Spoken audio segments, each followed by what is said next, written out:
Aleluia. Glória a Deus. Você é grato ao Senhor, irmão? Agradeça alguma coisa a Ele. O que Ele tem feito? Os livramentos, a misericórdia, a compaixão. Obrigado, Senhor. O amor. Obrigado pelo teu amor. Louvado seja o Senhor pelo teu amor derramado em nossos corações. Ó Deus, nós estamos à tua presença nessa noite. Sim, Senhor. Queremos ser gratos a ti, Pai. Nós só queremos ser gratos por um momento ao Senhor, Pai. Ou antes que a pregação comece, nós queremos aproveitar um pouco para te agradecer, te louvar pelas maravilhas que o Senhor tem depositado, derramado sobre as nossas vidas. Tantas coisas, Pai, que às vezes nós não entendemos agora, que nós não compreendemos agora, mas o Senhor tem trabalhado em nosso favor, porque a Escritura diz que todas as coisas cooperam em favor daqueles que amam ao Senhor. Obrigado, Pai. Obrigado porque as tuas misericórdias são a causa de não sermos consumidos. Obrigado, Senhor, porque o Senhor nos amou primeiro e por isso nós podemos te amar também. Obrigado porque o Senhor nos justificou, o Senhor nos santificou, o Senhor tem nos salvo, o Senhor tem nos aceito como teus filhos. Obrigado pela tua Escritura, Pai, que é útil toda a Escritura para sabermos como agradar o teu coração. Obrigado pela tua Escritura que nos leva a toda a verdade. Obrigado pelo Espírito Santo que habita em nós, que nos ensina toda a verdade. E nos ajuda a compreender a tua vontade. Obrigado porque nós estamos vivos. Nós estamos vivos. Aleluia, irmãos. Pegue sua Bíblia, ainda em pé. Você vai sentar já já.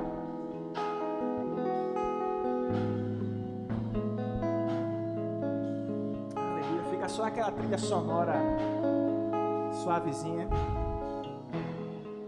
Glória a Deus. Pegue sua Bíblia, leia comigo, por favor. Em Apocalipse, capítulo 3, versículo 5.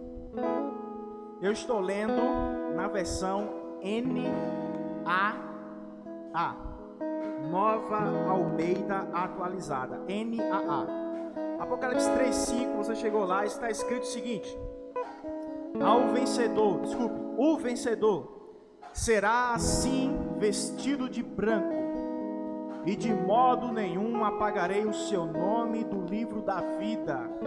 Sabe o que significa? Significa que o nome no livro da vida pode ser apagado. Nós vamos falar um pouco sobre isso nessa noite.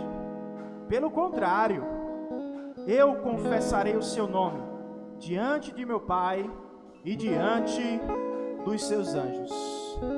Amém? Diga assim: essa é a minha Bíblia. Eu sou o que ela diz que eu sou.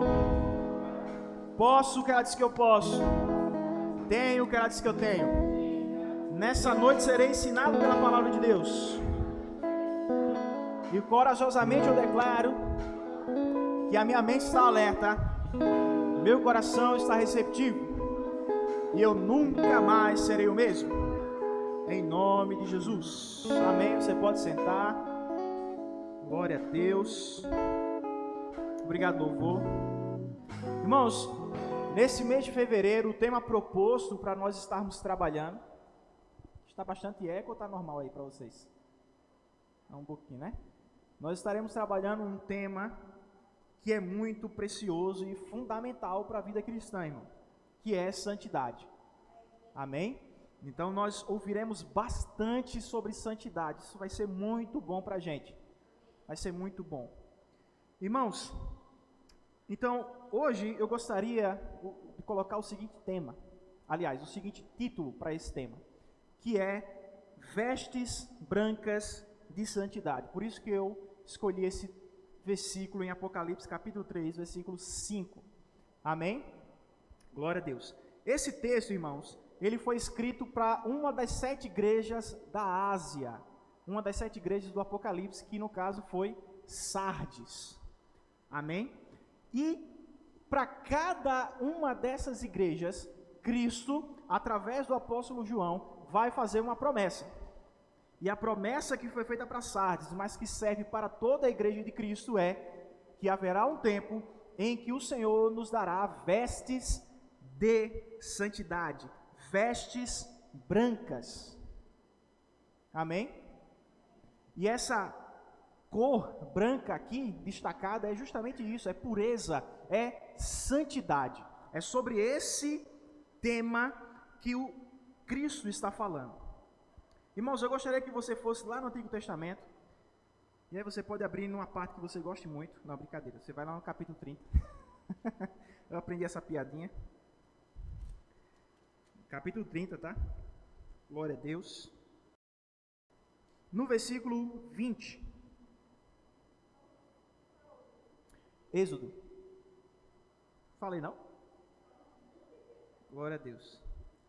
Êxodo, capítulo 30, versículo 20.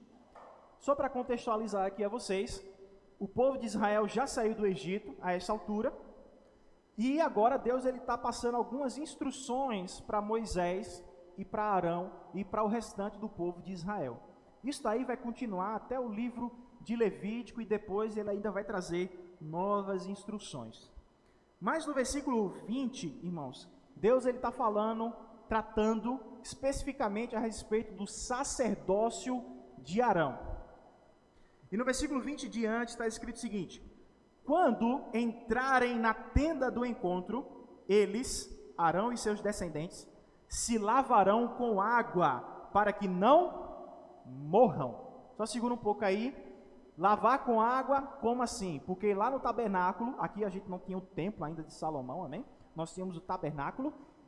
Havia ali uma bacia feita de bronze, e nessa bacia tinha água.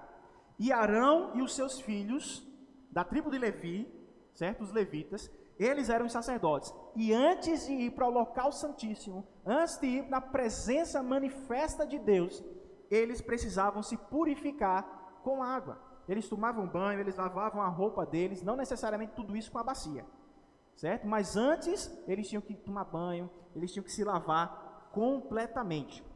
Mas antes de entrar, tinha a bacia, lavava mais um pouquinho. E aí continua o versículo dizendo: também quando se aproximarem do altar para ministrar, para acender a oferta queimada ao Senhor, lavarão as mãos e os pés, no caso, usando a bacia, para que não morram. É a segunda advertência que Deus está dizendo. Você precisa se lavar, porque se você não se lavar e entrar na minha presença, você vai morrer. Isso é forte. E isso lhe será por estatuto perpétuo a ele, Arão, e a sua posteridade, através de suas gerações. Isso é incrível, irmãos, porque se é estatuto perpétuo, Cristo não aniquilou isso. Eita! Os sacerdotes, ao estarem na presença de Deus, nós, que somos reis e sacerdotes, amém? Nós precisamos estar em santidade na presença de Deus. Só que hoje tem um agravo. Que agravo é este? Porque nós estamos constantemente com a presença manifesta dentro de nós. Não é mais só um momento. Agora é o tempo todo, irmãos. O tempo todo. Mas vamos adiante para o livro de Levítico. Lá no capítulo 10. Mas Gabriel, você está lendo a lei? Não, se preocupe não. A gente vai resolver essa questão. Levítico 10, versículo 8. Diz o seguinte: Então o Senhor falou a Arão, dizendo, vou ler até o versículo 10. Você e seus filhos não devem beber vinho ou bebida forte quando entrarem na tenda do encontro, para que vocês não morram. Isso será estatuto perpétuo entre as suas gerações, para que vocês façam diferença entre o santo e o profano, entre o impuro e o puro. Novamente, estatuto perpétuo. Irmãos, veja bem, nós sabemos que lá em, deixa eu ver aqui rapidinho,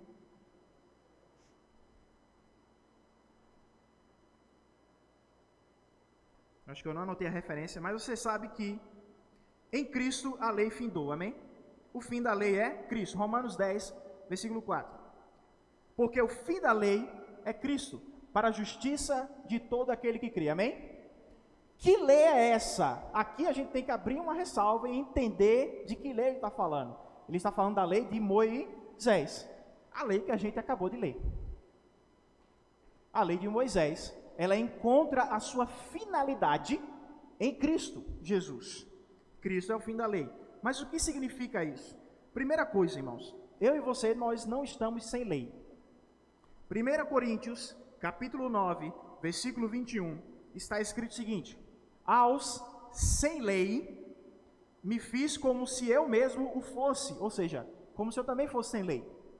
Mas ele continua, não estando sem lei para com Deus, mas debaixo da lei de Cristo, para ganhar os que vivem fora do regime da lei.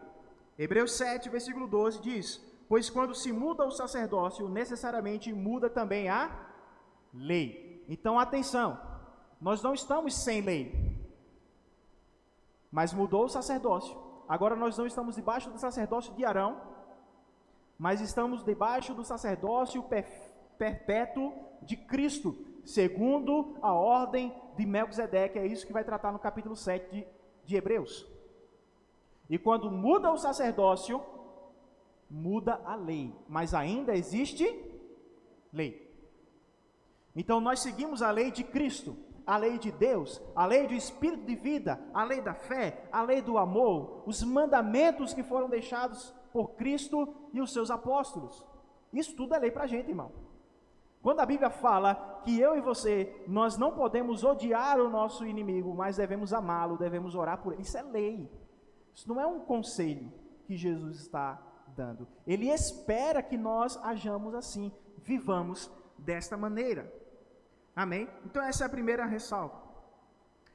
A segunda ressalva a respeito de Romanos 10:4, que diz que Cristo é o fim da lei, é o seguinte, Romanos 15, versículo 4. Pois tudo o que no passado foi escrito, para o nosso ensino foi escrito, a fim de, existe uma finalidade, só segura um pouco aí, tudo que no passado foi escrito, para o nosso ensino foi escrito. Irmãos, o Novo Testamento ainda estava sendo construído, o Novo Testamento, o cânon, não estava fechado, e a Bíblia fala, Paulo, inspirado pelo Espírito Santo, diz que tudo, se é tudo, irmãos, é de Gênesis até Malaquias, e também aquilo que estava sendo escrito, porque aquilo ali é escritura em construção. Romanos era escritura em construção, enquanto Paulo ainda estava redigindo essa carta, amém? Tudo no passado foi escrito para o nosso ensino. Qual finalidade? Para que pela paciência e pela consolação das Escrituras tenhamos esperança. Irmãos, o Antigo Testamento, assim como o Novo Testamento, nos ajuda a sermos pacientes, traz consolação e também traz esperança. Porque o Novo Testamento não estava fechado ainda, e Paulo não tinha como estar falando de uma coisa que ainda não estava fechado. Se ele estava falando do passado, algo que já estava fechado, algo que já estava feito. 2 Timóteo, capítulo 3, versículo 16, diz, toda, não é parte dela, é a mesma situação, o Novo Testamento ainda estava sendo construído. Toda a Escritura, ela é inspirada por Deus e útil para o quê?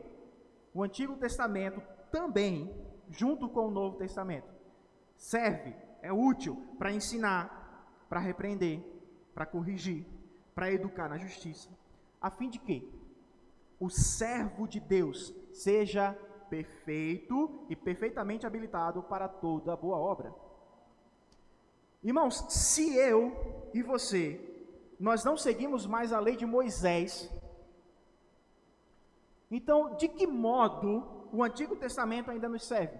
Se Paulo está dizendo exatamente isso. Na verdade, Paulo ele disse as duas coisas.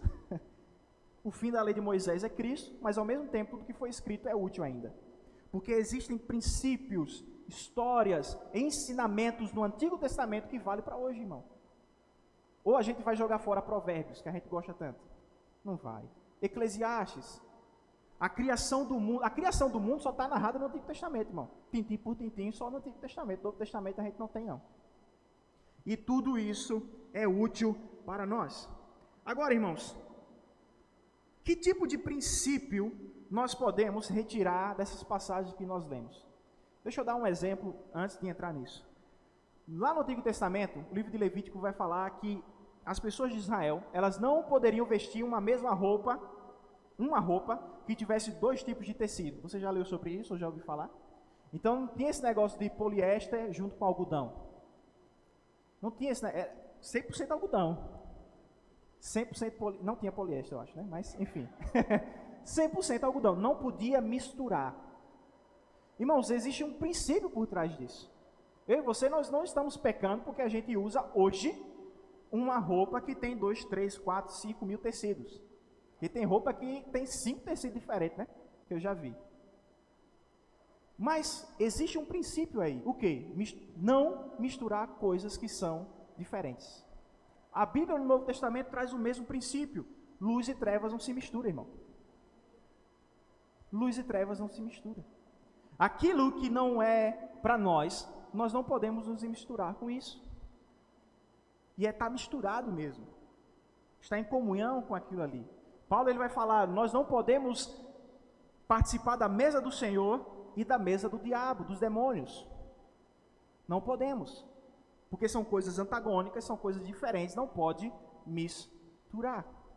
Que princípio, por estatuto perpétuo, que nós lemos aqui, nós podemos retirar de Êxodo capítulo 30 e Levítico capítulo 10, que diante de Deus, já foi falado na verdade, diante de Deus nós devemos andar em justiça, em santidade, em retidão. Aleluia. Irmãos, nesse exemplo lá de Êxodo capítulo 30, nós vimos a questão da água, não foi isso? Vá comigo em João capítulo 15, versículo 3. Jesus, nós lemos na verdade domingo esse versículo, essa passagem. Jesus falando aos seus discípulos a respeito de frutificar, a respeito de que nós somos os ramos, Ele é a videira, e você sabe que o ramo sozinho, se ele for cortado, se ele for lançado fora, ele vai secar, ele vai morrer. E Cristo disse que aqueles que estão nele podem ser cortados e podem ser lançados no fogo. Se a vida é estar em Cristo, então aquele que está fora de Cristo não tem vida, irmão. Não tem vida. Versículo 3 ele diz, vocês já estão limpos por causa da palavra que tenho falado para vocês. Tito capítulo 3, versículo 5 diz, Ele nos salvou mediante o lavar regenerador e renovador do Espírito Santo, no final do versículo. Um lavar regenerador, um lavar renovador do Espírito. Em verdade, você sabe que quando Jesus estava conversando com Nicodemos, ele disse, é necessário que vocês nasçam de novo, da água e do Espírito. Da água e do Espírito. O que é isso? Purificação. O Antigo Testamento, irmãos, são sombras de coisas que viriam perfeitamente visíveis no Novo Testamento.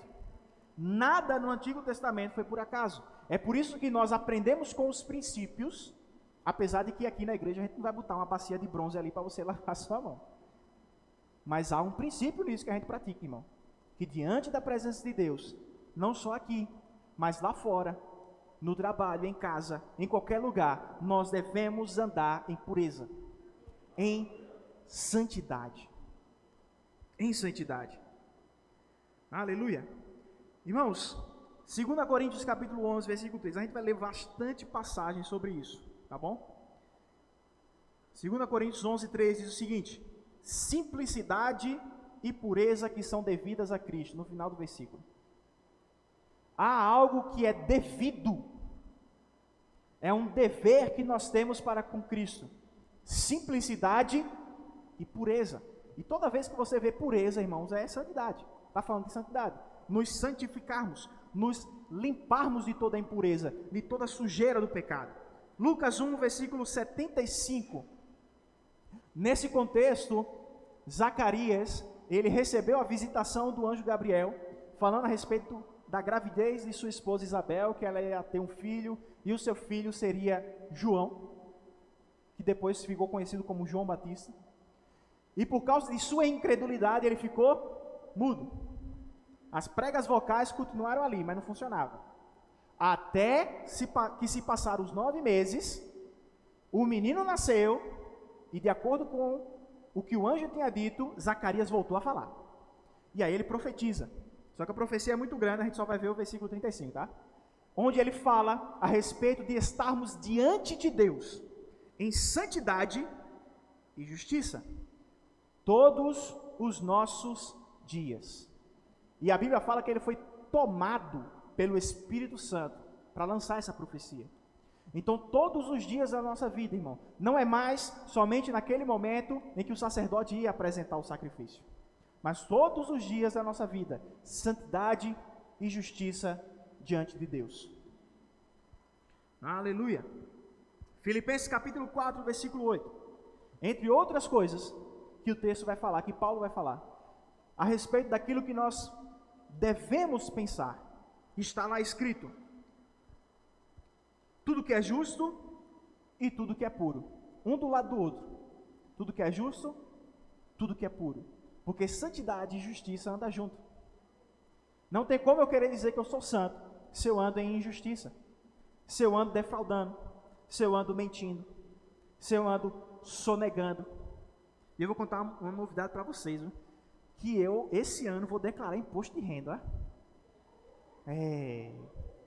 Mas não é por causa do salário que eu estou ganhando mês a mês, não. Ainda não. É porque agora, pastor, eu estou investindo nos Estados Unidos, dinheiro. E segundo a lei do Brasil, eu sou obrigado a declarar imposto de renda. Não vou pagar nada. Mas eu preciso declarar. Rapaz, eu fiquei muito animado. Glória a Deus. Irmão, se você paga imposto de renda, tem que declarar, declare tudo certinho. Porque isso é obra de justiça, irmãos, no nosso país. Talvez haja países por aí que seja diferente do modo como é feito aqui, mas aqui tem que declarar imposto de renda também. E nós devemos fazer isso, devemos andar em santidade e em justiça. Irmãos,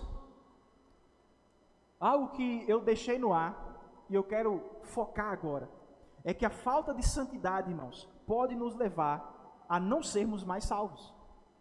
Ou, como algumas pessoas dizem, perder a salvação. É possível perder a salvação?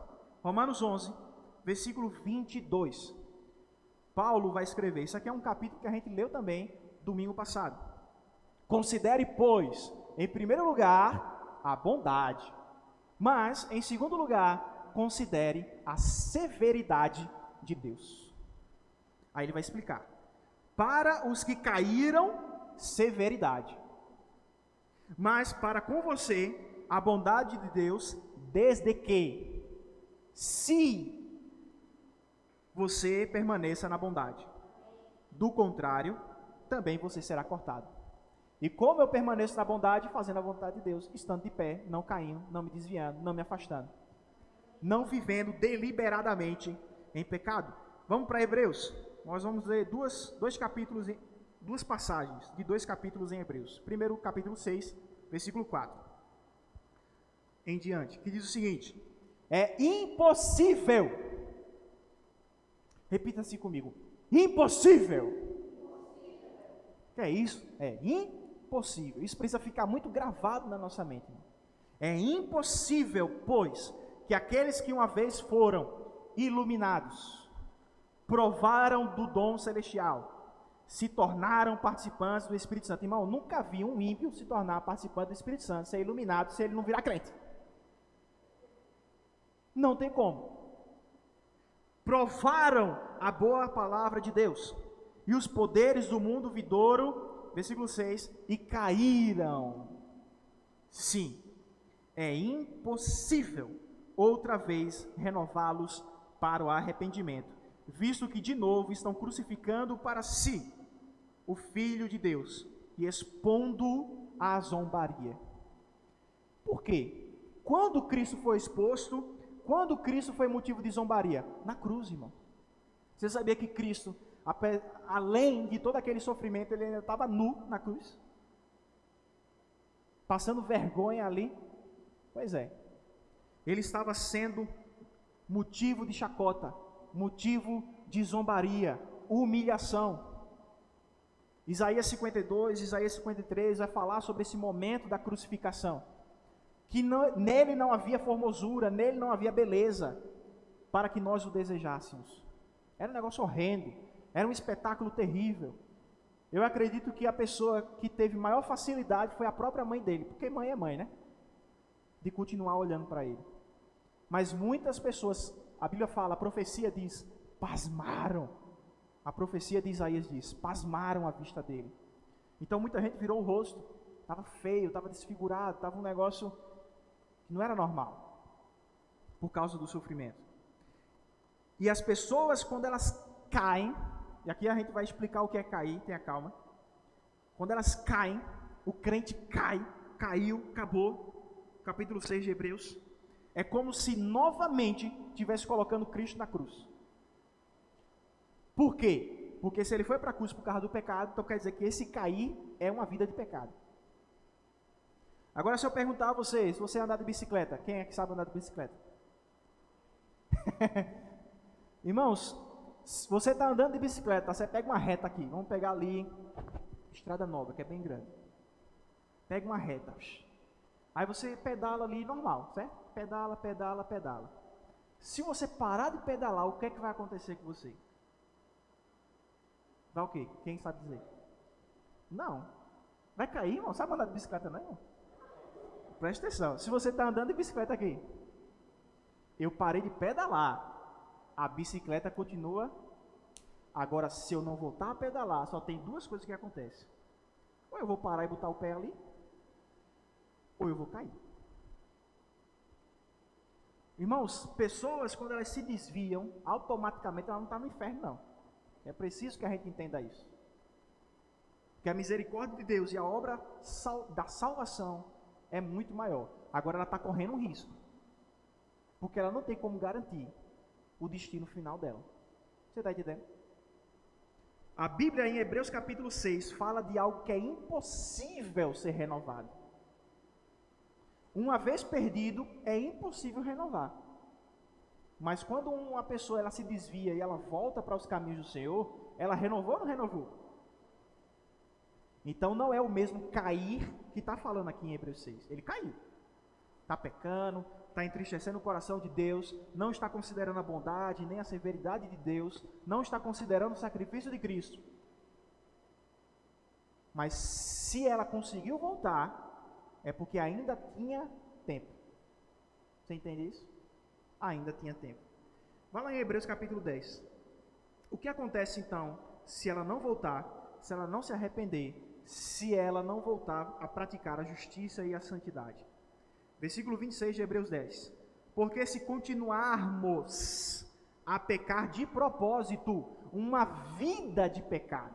Eu quero pecar, eu continuo pecando, não me importo. A pessoa não sente nem mais o incômodo do Espírito Santo quando está pecando. Você já cometeu um erro, um pecado, e você sentiu aquele negócio no coração, sei lá. Eu errei. Aquela condenação mesmo, vindo. Pois é, irmãos. A tristeza, segundo Deus, produz fruto de arrependimento. A Bíblia vai dizer. O Espírito Santo está trabalhando nessa pessoa. Se continuarmos a pecar de propósito, depois de termos recebido o conhecimento da verdade, já não resta sacrifício pelos pecados. Não tem mais sacrifício, não tem mais jeito. Pelo contrário, resta o que para essa pessoa? Qual é a herança que essa pessoa vai receber? Uma terrível expectativa de juízo e fogo vingador, prestes a consumir os adversários. Irmãos, essa igreja crê em perda de salvação. A gente prega sobre perder a salvação aqui. Sabe por quê? Porque a Bíblia, ela demonstra que é possível você estar em Cristo e depois não estar mais. E aí já era. Se já foi cortado, se caiu como Hebreus 6, então é impossível, acabou, já era. Eu me lembro de um livro que eu li do irmão Reagan, eu não lembro do título agora, em que ele fala de um ex-cunhado que ele teve, que traía a irmã dele, do Kenneth Reagan. E esse camarada, ele teve uma vida promíscua muito grande. Ele era crente, mas ele caiu nessa. E aí o Espírito Santo falou para Kenneth Reagan, vá lá e diga que é a última chance que ele tem de se arrepender e voltar. Kenneth Reagan foi lá, falou com o rapaz, ele disse, olha, fulano, eu estou aqui diante de você com temor, com tremor diante de Deus, porque Deus me mandou dizer isso para você. É a última chance que tu está tendo. Se você não voltar agora, já era, perdeu a salvação. E de fato aquele homem não aceitou, ele não voltou, ele não se arrependeu, e nunca, até o resto da vida dele, ainda morreu praguejando. É possível, irmãos. E eu vou dizer uma coisa, enquanto me for possível, eu vou pregar sobre perder a salvação. Por quê? Porque se a gente não tiver consciência, irmão, que a salvação é algo sério, e ela pode ser perdida, então, talvez, eu possa fazer que nem esse ex-cunhado que o Kenneth Reagan teve. Eu posso ir até aqui, sem ser pecado, e aqui é pecado ainda, não, eu posso ir então, e isso aqui eu posso ir, e aqui, quando vai ver, você já ultrapassou, mas na sua cabeça não é pecado, porque você brinca, sabe? Ele brincou com isso. Irmão, ninguém caiu em adultério sem querer. Uma vez um jovem, naquelas caixinhas de pergunta do Instagram, e se um ministro, quando Jesus voltar para arrebatar a sua igreja, voltar nos céus para arrebatar a sua igreja, um ministro caiu sem querer em adultério? Eu disse, meu amigo, sem querer não foi. Não é assim. Teve um flerte, teve uma conversa indevida, teve momentos a sós que não deveria ter existido, teve uma série de coisas que levaram ao pecado, que levaram ao erro. Nem tudo, irmãos, é pecado. Tem coisa que é erro, mas o erro pode te levar ao pecado e pode levar à destruição da sua vida. É pecado necessariamente. Você está na rua, aí está lá Tarcísio, né? Bonitão, solteiro, olha só, né? Aí vem uma boizinha. Eu estou crendo que nesse século Tarcísio vai casar. E aí chega uma colega, já terminou a faculdade, na verdade, mas chega uma colega da faculdade e vai pedir uma informação a ele, vai conversar com ele. É errado necessariamente? Não, não é não. Mas dependendo do teor da conversa, pode ser. E pode ser até pecado. E pode levar ao pecado. Dependendo da situação, pode sim levar ao pecado. Pode ser pecado. Pode levar à destruição. Então, irmãos, tem coisas que talvez não seja pecado por si só, mas leva ao pecado. Agora me diz aí como é que tu fica bêbado. Acordei bêbado, hein?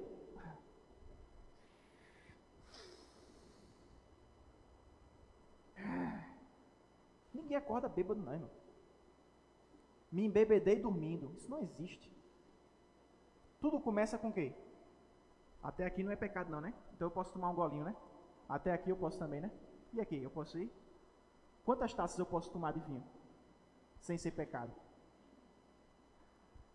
Irmãos, a gente não brinca com o pecado não, irmão. A gente não brinca com o pecado. Efésios,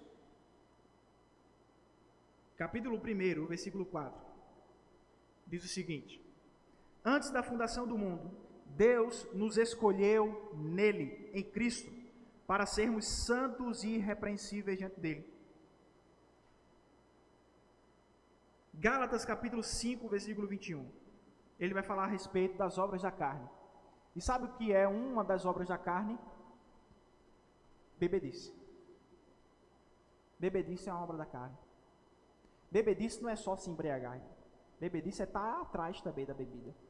Não, mas eu vou até o limite, Gabriel. Até aqui não é pecado, não. Até o dia, irmão, que vem um vento forte e te sopra e te empurra para o pecado, para o precipício.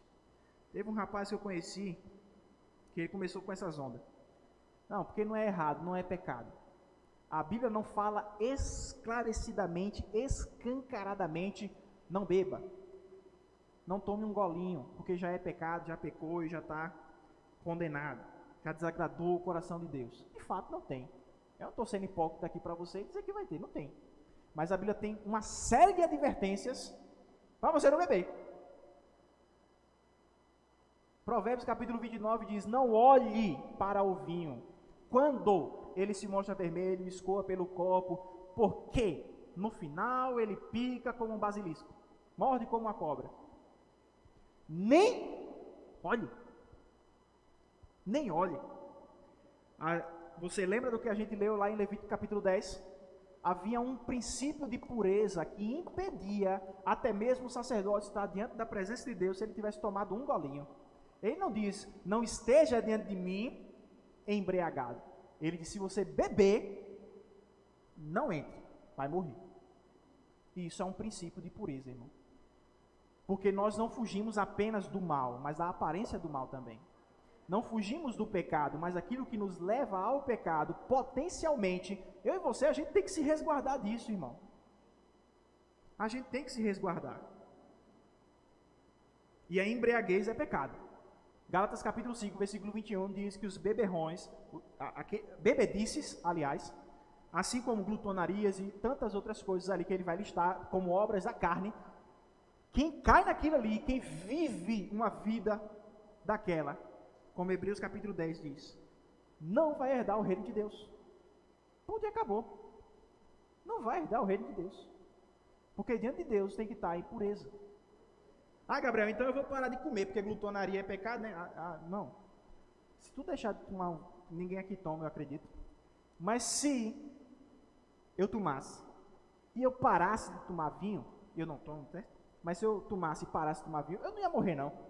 Agora, se eu parar de comer, eu morro? Então, irmão, é duas coisas diferentes. Comida é essencial para a tua vida, cachaça não é não. Não é não, irmão. Mais uma vez, eu não quero trazer condenação na vida de ninguém. Mas a Bíblia nos adverte a fugir da aparência do mal. Fugir daquilo que me leva para o mal. Irmãos, se a linha entre o que não é pecado e é pecado está aqui, eu estou saindo na câmera ainda aí? É aqui na linha do computador? Então eu não vou me aproximar o máximo possível. Irmãos, eu quero a distância. Porque qualquer vacilo, pequei, e aí?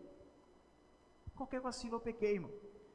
Sim, aí eu estava falando daquele jovem, né, que caiu nessa onda, né? E ele era membro integrante da minha família, esse rapaz. E não de sangue, de parentesco, não. Mas esse rapaz, ele caiu nessa onda, não, porque não tem problema, aí daqui a pouco uma cervejinha, não, mas é só um golinho, não tomo nem a lata toda, Gabriel, se é, né? Daqui a pouco veio pro uísque, porque é coisa chique, um vinhozinho, coisa chique. A justificativa de muita gente de beber é chiqueza. Ô irmão, dá pra você ser chique sem encher a cara? Rapaz, pense como dá. Sobriedade é mais chique. E bom o pastor ter falado isso, irmãos, porque a Bíblia fala que nós devemos viver nesse tempo presente com sobriedade. Sobriedade. Sermos sóbrios. Sermos sóbrios.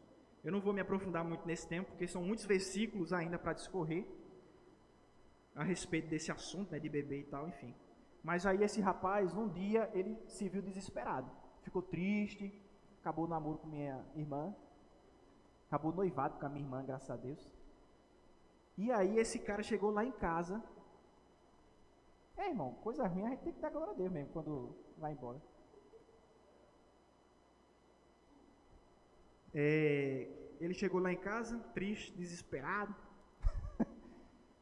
Com a cara cheia, irmão. Chega, ele estava vermelho assim. E minha mãe, tome falar coisa. Eu achei que foi bom. Mas ele não estaria nessa condição. Ele podia estar triste, ele podia estar chorando, ok. Mas ele não estaria naquela condição se antes ele não tivesse colocado na cabeça que ele podia ir até aquela linha, até aquele limite. Só basta um vento, irmão. Não construa sua casa no precipício, não, pelo amor de Deus. Cantares capítulo 2, versículo 15. Vamos embasar um pouco mais. Fala a respeito das raposas. Peguem as raposas, as raposinhas, pequenininha, filhotinho, que devastam os vinhedos. É uma raposinha, irmão, é um negócio pequeno que destrói a nossa vida. É uma coisa pequena que destrói a nossa vida. Eclesiastes capítulo 10, versículo 1. Esse aqui é interessante. Assim como a mosca morta faz o óleo do perfume exalar mau cheiro, assim também uma pequena tolice pode ter mais peso do que a sabedoria e a honra. Isso é forte. Pense em uma mosca, é um negócio pequeno. Você lembra daquela passagem em que Jesus ele diz aos fariseus: vocês coam o mosquito, mas engolem o camelo? Na lei, a mosca era algo impuro. O mosquito não foi classificado como algo impuro. Mas o fariseu, lá na época de Jesus, no Novo Testamento, ele, para guardar a lei, resguardar a lei, ele criava mais leis, ele criava mais preceitos. E até um mosquito agora tem que passar na peneira. Então tudo que é líquido, tudo que for líquido, certo? Suco de uva, que não tinha distinção de palavra grega, nem hebraica tinha, mas grega não tinha, para dizer o que era suco de uva e o que era vinho, de fato. Era tudo oinos, tudo oinos. Até o suco de uva recém-espremido, quando você guardava ali e tinha meios de preservar, sim. Tinha meios de preservar para impedir a fermentação. Se você quiser, você pesquisa sobre um método chamado sempermustum, e você vai ver, isso é uma só técnica, tem outras, para impedir a fermentação, tá certo? Você guarda ali, impediu a fermentação, mas você vai tomar o suco? Não, você vai passar na peneira, porque se tiver um mosquitinho e você engolir, você está impuro. A lei não dizia, mas os fariseus diziam isso. E aí Jesus diz: vocês coam um mosquito, que é um negócio tão pequeno. E nesse texto de Eclesiastes capítulo 10, versículo 1, ele fala que a mosca morta, aqui sim, realmente, na lei, era impureza. Se cair no óleo do perfumador, estraga. Algo tão pequeno estraga um perfume tão valioso. Se pousar a mosca na tua pizza, você come, não levante o braço. Se pousar, você coloca a comida no prato e você vai fazer alguma coisa, e quando você volta, tem 1, 2, 3 formiga, tia Ney está falando. Formiga é terrível. Formiga no açúcar, dizia a velha guarda, né? Faz bem para a vista. Coma, menino. Uma vez meu avô fez eu tomar um copo de leite cheio de formiga. Eu olhei assim. Não, meu filho, tem problema não, faz bem para a vista. Não, olha, irmão. Não é para comer. Você observa que a lei, ela já cuidava da saúde do povo. Ela colocou como lei: se você comer é pecado. Hoje já não é mais pecado você comer aquela pizza com a mosca em cima. Mas existe um princípio, irmão, de saúde, de pureza ali. A mosca continua suja do mesmo jeito. Então, embora eu não esteja pecando, não é para comer do mesmo jeito. Uma pequena mosca deixa tudo impuro. Tem um exemplo que eu me lembro que o pastor Júnior já deu uma vez. Ele disse: se tivesse uma garrafa de água, uma taça de água nesse caso, que tivesse uma gotinha de esgoto, você tomava? Não vai ficar preto não, é um filetezinho assim, ó. Chega, vai dissolver, você nem vai ver. Mas você sabe que tem esgoto ali, você tomava? Eu não tomaria. Eu não tomaria, porque uma coisinha, irmão, pode destruir a minha vida, uma coisinha pequena, pode destruir a minha vida. uma pequena tolice pode ter mais peso do que a sabedoria e honra. Você é um homem sábio, uma mulher sábia, honrado, mas por causa de um vacilo, a gente sabe que é assim. A gente vai ser conhecido pelo quê? Pelo erro. É assim, Eclesiastes ele fala da vida prática, das coisas que acontecem mesmo assim na vida. É assim que acontece na vida. Não é Deus que determinou isso não, é porque as pessoas são assim. A gente comete um erro, um vacilo, pronto.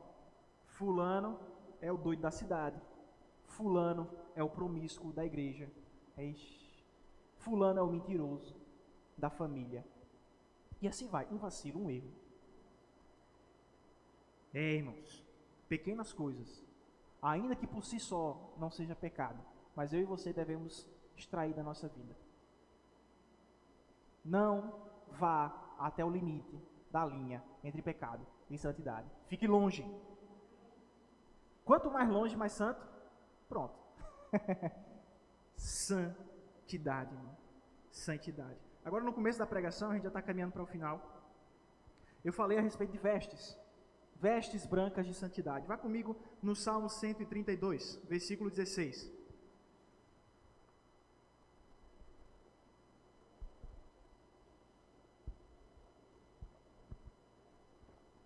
Salmo 132, versículo 16. Está escrito o seguinte a respeito dos sacerdotes. Amém? Nós falamos dos sacerdotes também, né? De Arão. Vestirei de salvação os seus sacerdotes, e de júbilo exultarão os seus fiéis. Isaías 61, versículo 10. Deixa eu ler o contexto todo aqui. Isaías 61, 10. Aqui é uma profecia, irmãos, tanto para as pessoas do Antigo Testamento, quanto para as pessoas do Novo Testamento também. Antes mesmo do Novo Testamento existir. Porque isso aqui está falando de algo que o Messias faria, ou que seria feito através do ministério do Messias. Versículo 10. Tenho grande alegria no Senhor, a minha alma se alegra no meu Deus, porque me cobriu de quê? Vestes de salvação, e me envolveu com um manto de justiça, como um noivo que se adorna de turbante, como uma noiva que se enfeita com as suas joias. E eu e você, nós somos reis e sacerdotes, já falamos isso aqui nessa noite. Deus, Ele tem vestes de salvação para as nossas vidas. E sem santidade ninguém verá o Senhor. Vestes de salvação são vestes de justiça, são vestes de santidade, são vestes puras, vestes brancas. Lá em Apocalipse, vamos voltar para Apocalipse. No capítulo 3, versículo 5, eu não vou ler de novo, mas eu vou ler outro versículo depois.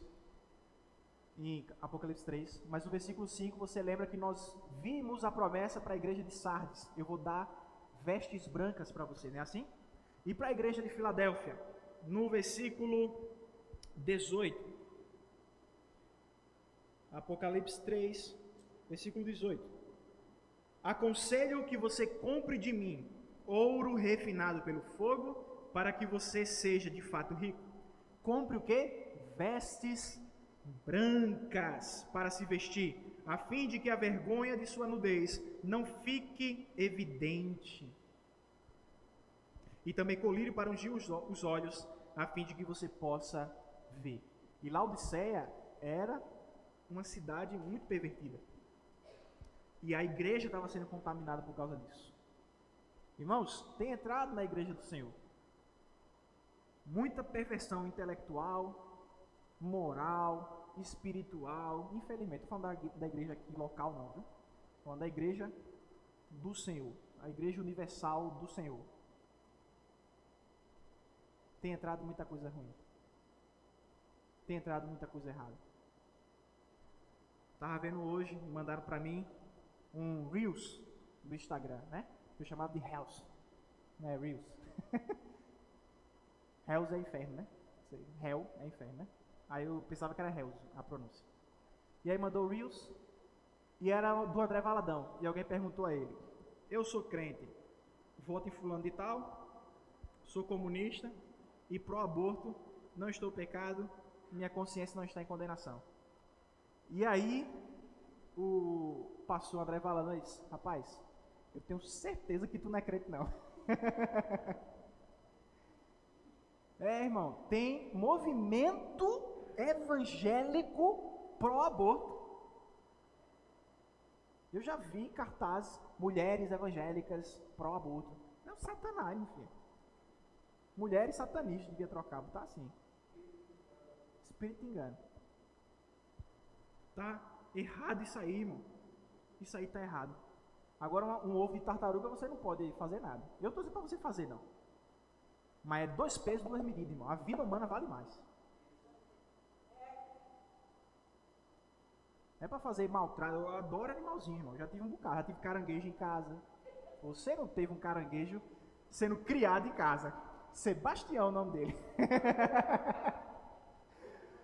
Já tive peixe, já tive coelho, já tive pato. Tudo no quintal de casa, dentro de casa. Cachorro, passarinho, um monte de coisa. Só não tive gato. Gato eu não sou muito chegado, não. Não gosto de animal, irmão. Não é para maltratar animal. Mas entre a vida de um cachorro e de uma criança, eu vou ter que salvar a criança. Se eu tiver que escolher, é a criança, irmão. É o primeiro lugar que eu vou. É o primeiro lugar, irmão, que a gente tem que ir. Malaquias capítulo 3, versículo 2. É o último versículo que eu vou ler. Veja. Jesus ele faz essas promessas para Sardes e para Laodiceia. Na verdade, ele faz uma promessa para Sardes e ele dá um conselho para Laodiceia. Eu não sei se você já percebeu na Bíblia, mas fala muito de veste. A gente já leu algumas passagens sobre vestes, vestes brancas, vestes de salvação, vestes de justiça. No Novo Testamento fala da roupa de Jesus, porque era uma roupa muito boa, era uma roupa que a costura não aparecia. Quantas roupas, não precisa responder, tá? Mas quantas roupas eu e você temos em casa? Muitas, né? Ninguém nessa igreja, irmão, tenho certeza, é tão pobre que não tenha mais do que uma roupa, um conjunto de roupa. Ninguém. Mas o povo naquela época, irmão, ele só tinha um conjunto de roupa. Era um conjunto de roupa, E não era só porque viajava, não. Sandália era um par de sandália. Você lembra, na década de 90 ainda era assim. Não sei se hoje os pais estão criando desse jeito também, na década de 2000 para frente. Mas antigamente você tinha o sapato de sair e o sapato de brincar. Não, você não pode sair com esse sapato aqui não, porque vai sujar, menino. Não é assim? Pronto. Sandália para o povo judeu era para sair. Quando não era para sair, para viajar, andava descalço no meio da rua. Era assim. Era um par de sandália que tinha. Se fosse rico, aí você podia ter 2, 3. Mas no geral não era. Ele era um conjunto de roupa. E meu amigo, você tinha que guardar aquela roupa. Você tinha que preservar aquela roupa. Porque uma peça de roupa era muito caro. Era muito caro você ter. Eles não tinham por opção um conjunto de roupa, não. É porque era caro. Era caro. Você tinha que resguardar, limpar. Lavar, você não lavava sempre. Às vezes você lavar sempre, vai desgastando. Você não lava sempre. E sabe, lançaram sorte. Você está lá em Malaquias, né? Deixa guardado aí, a gente vai ler. Lançaram sorte pela roupa de Jesus, porque era uma roupa muito boa. Não vamos rasgar não, para você ver o valor de uma roupa.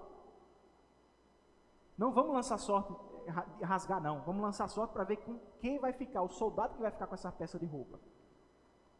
Quando Jesus ele desce da cruz, e ele é enrolado, porque Marcos capítulo 15 diz que já ia vir o sábado, então enrola ele, já bota logo ele dentro do sepulcro. Depois a gente limpa, faz todo o ritual, perfuma, tudo direitinho. Sabe, muita gente quis colocar roupa em Jesus. Mas Jesus ele disse para Laodiceia, sou eu que vou colocar roupa em vocês. E não é qualquer roupa, é uma roupa branca, é uma roupa limpa. Laodiceia tinha roupas caras, Laodiceia tinha roupas pretas, que era de uma lã preta, extremamente raro, extremamente caro, só pessoas ricas tinham. Jesus disse, meu filho, descarte isso aí, porque a roupa que eu tenho para lhe dar é muito melhor. Malaquias capítulo 3, versículo 2, está escrito o seguinte, mas quem poderá suportar o dia da sua vinda, E quem poderá subsistir quando ele aparecer? Ele está falando do Senhor. Mas Malaquias não sabia que ele estava falando do ungido do Senhor, do Messias, de Cristo, de Jesus, a pessoa de Jesus. Porque ele é como o fogo do ourives, que purifica, amém? E como o sabão dos lavandeiros. Jesus, irmãos, ele não vai te dar só uma roupa bonitinha. É ele mesmo que vai lavar as nossas vestes. É ele que vai lavar com o seu sangue. Bendito aqueles que santificam, que lavam as suas vestes no sangue do Cordeiro.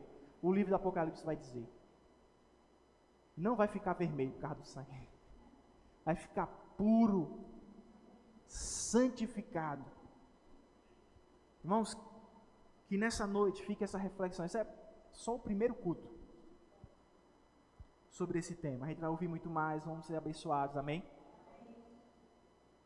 Irmãos, com santidade a gente não pode brincar. Que fique essa reflexão. Não é só a bondade de Deus, não é só porque Deus me ama que eu não vou fazer o que Ele não quer, mas tem a severidade também. Se o meu amor, irmão, falha, e eu faço o que eu não devo fazer, que haja em mim um temor tão profundo, porque o temor vai frear. Quando eu pensar no fogo que vai consumir os inimigos, no instantinho eu paro. Porque a partir do momento que eu vivo na prática do pecado, eu estou me colocando em condição de inimigo de Deus. E eu não quero viver assim. Eu não quero ser inimigo de Deus. Só para fechar, tá na hora, calma. Só para fechar, você já viu que no paraquedas, se eu não me engano, tem 3 paraquedas, né? Na mochila, quando a pessoa vai pular. Tem o paraquedas principal, o primeiro e o segundo é o mesmo tamanho, mais ou menos, né? Aí você tem o terceiro, que é menorzinho, não é isso? Puxou a primeira corda, o paraquedas não abriu, calma, respire fundo, não se desespere. Puxou a segunda corda, não abriu, meu amigo, você só tem mais uma chance, viu? Só que esse terceiro, ele é menor, você não pode abrir ele lá em cima, você tem que descer mais, descer mais, descer mais. Aí você abre, tem todo um treinamento, enfim, você abre, ele não vai te dar aquele panorama, você vai bater no chão com força. Mas se não for por causa desse último paraquedas, morre. Se quebra todinho. Sabe, irmão, que a severidade, o temor de Deus seja como esse último paraquedas. Não é a primeira opção. Você está entendendo? Não é a primeira opção. Eu não devo pecar por amor a Deus. Eu devo andar em santidade por amor a Deus. Porque Ele andou por mim.